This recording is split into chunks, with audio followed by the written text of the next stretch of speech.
Hello everyone. So here we'll see what and all things we learned from this tutorial.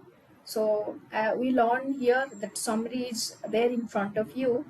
So in here we means know that how to write select statements and that return all the queries and all the rows and columns from the table and return specific columns from a table and uses columns aliases to display more descriptive columns headings, and we know how to deal with string literals and describe the structure of a table, and also we know that distinct how to deal with the duplicate values from the column.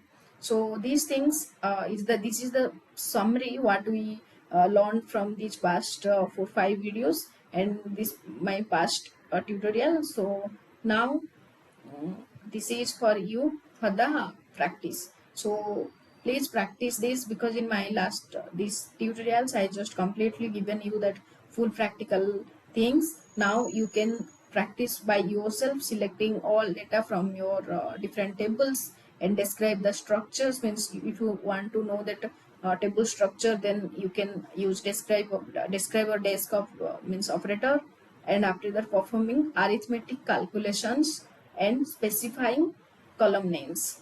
Okay, so do this exercise. In any comment, anything you are find difficulty there, anytime you can ping, I will be solve your query.